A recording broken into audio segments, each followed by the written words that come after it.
Congratulations, Matrix 4. You officially have competition for the most self-sabotaging, unnecessary sequel of all time.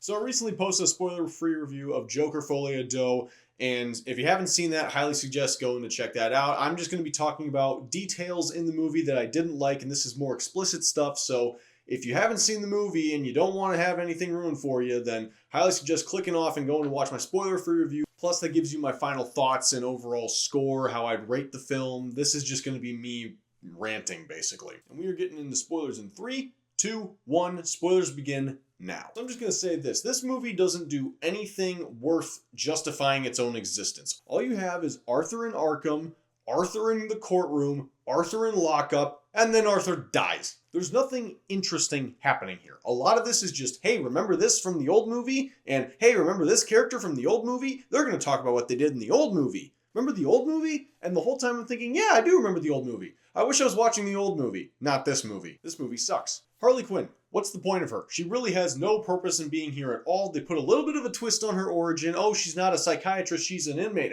Nope, she apparently has a medical background, or at least her parents are rich people and have a medical background, so they kind of slipped that in as a little nod and a little tweak to her origin and whatnot, even though they said that the whole point of these versions of the characters were not pulling anything from the comics, and we're gonna do our own thing and create our own origin for Harley and the Joker. And Harley's weird. I mean, Harley Quinn has always been weird, but this is just like, a lot of the stuff that she does, it doesn't make sense within the logic of the film. I mean, she's literally setting stuff on fire and walking away without being supervised, and nobody seems to bat an eye whenever she does something. And whenever this happens, I was thinking, okay, maybe she just isn't there and she's in Joker's head, and that's why all this stuff is happening and she's just getting away with it. But then, like, the guards would turn and look at her if she ever made a sound. They talk about her. She's popping up in the news articles on the newspaper. She's being interviewed by people, and I'm like, okay, no, they can't all be in Joker's head, so she's real. Okay. Then there's the scene in solitary confinement. Now, I already talked about in my spoiler-free review how awkward this sex scene was and how unnecessary it was.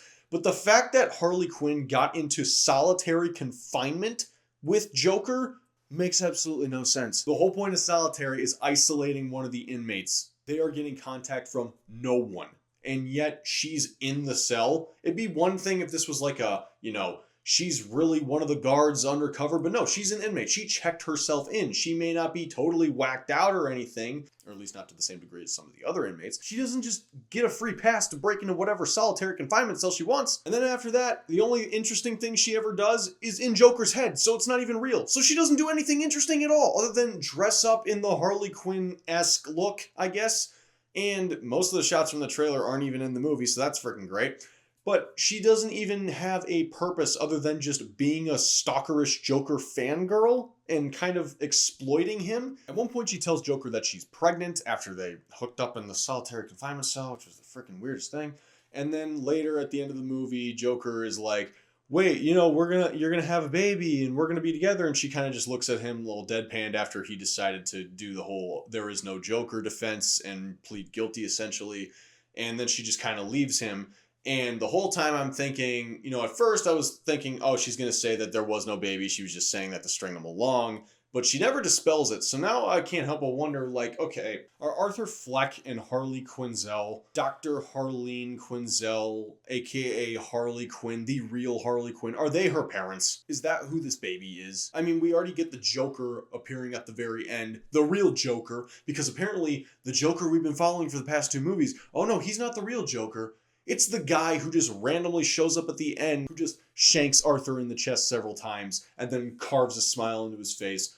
That's the real Joker. Get out of here with that crap. So that's your Joker origin story, and then can we assume that that's the Harley Quinn of this? I mean, you think about it, Bruce Wayne's like 8 years old when his parents are killed in front of him. This takes place 2 years after the first movie. That makes him about 10 right now. Add 25, 28 years to when he's Batman Prime. And then Joker is currently like early mid-20s, add 25, 28 years to that, and he's late 40s, early 50s. And if Harley is at this point conceived, then 25, 28 years later, she's about the right age that she would be. I mean, it kind of tracks. But really, getting back to this whole ending with Arthur not being the real Joker Joker, this was something that was speculated years ago, and it pissed me off. Back when the first film was in development, there was all these rumors about, oh, Joaquin Phoenix is playing Arthur Fleck. That's this version of the Joker, but there's a rumor that he might not even be the real Joker, and he might just be the guy who inspires the Joker. And then there was this rumor about he might be Bruce Wayne's stepbrother or half-brother or something like that. And I remember hearing those rumors and thinking, that sounds horrible, do not let that happen.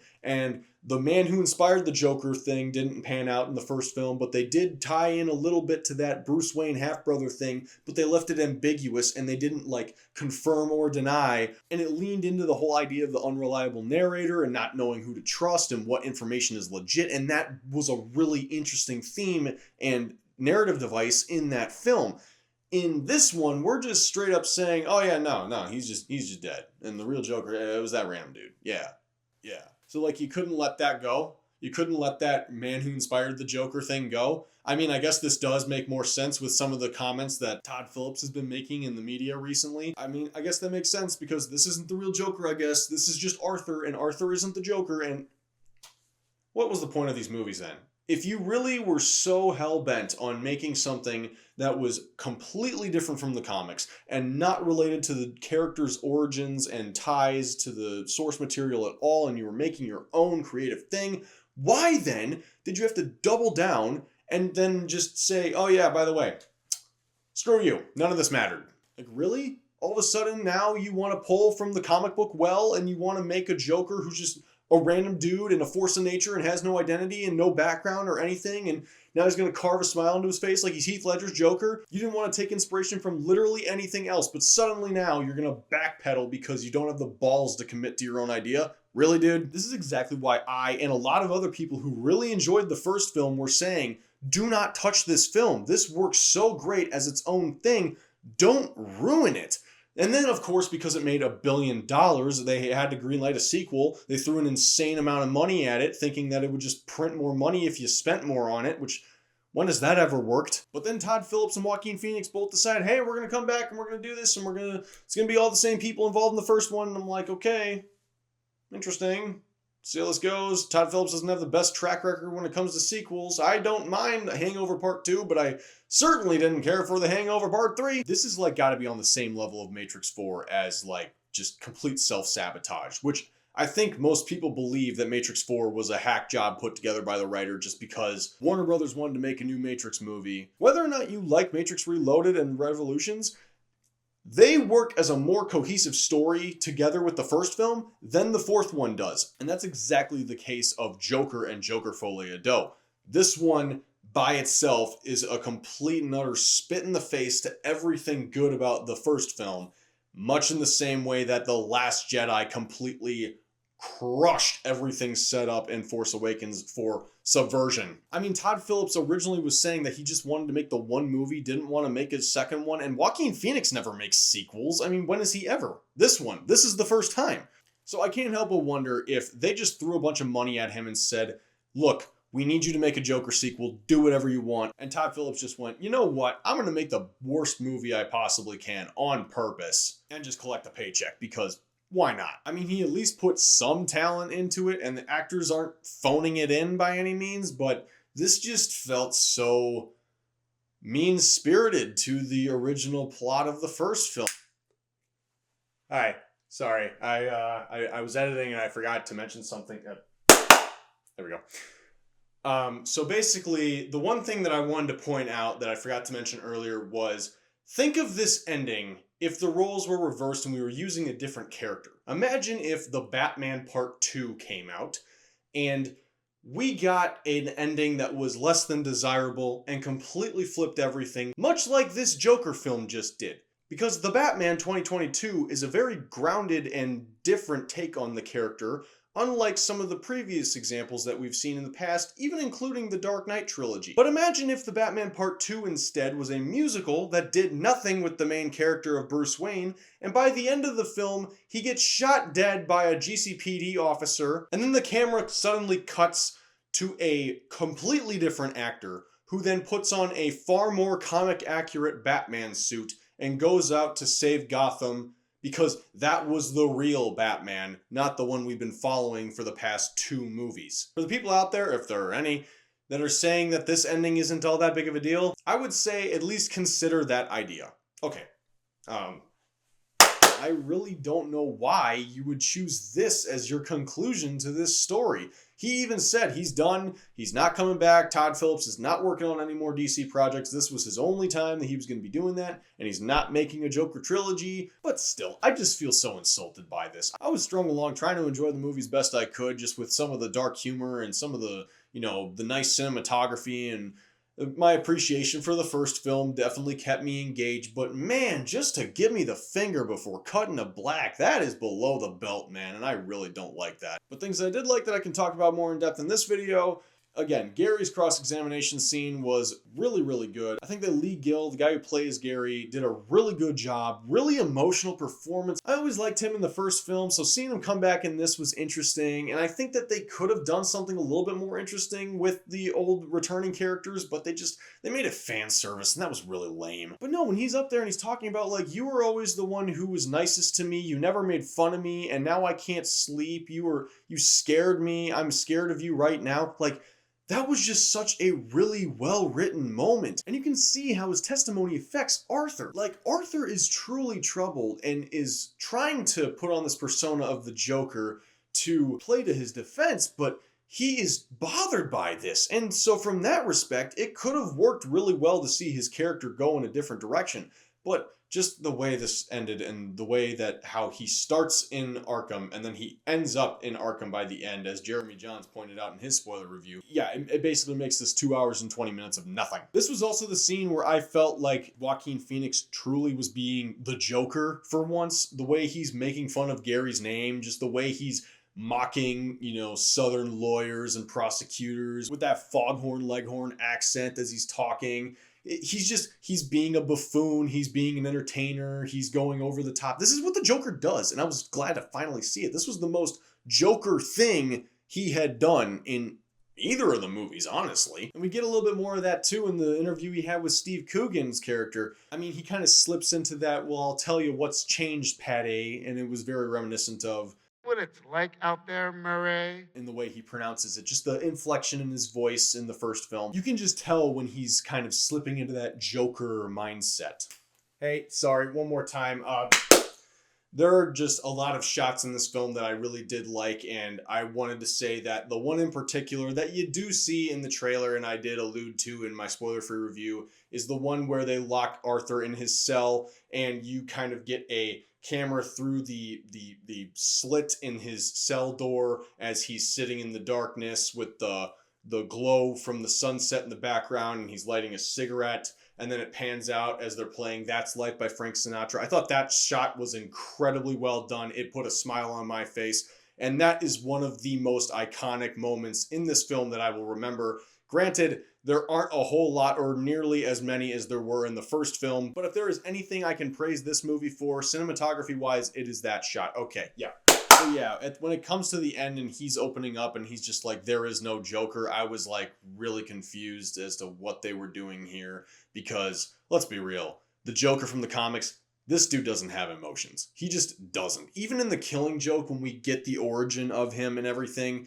and at the very end when Batman says he can rehabilitate him, Joker just knows that's not a possibility for him. He is just this weak, feeble man throughout the entire film, which completely contradicts and regresses his character from the end of the first film, where he has fully embraced this Joker persona and kind of found his own sense of dominance as this character. Speaking of completely regressing things in the first film, there's a lot of ambiguity that this film just kind of tramples that really ruins the fun of the first film. There's a scene in the first film where he goes to Sophie's apartment, he sits on her couch, she comes out, she goes, "What are you doing here?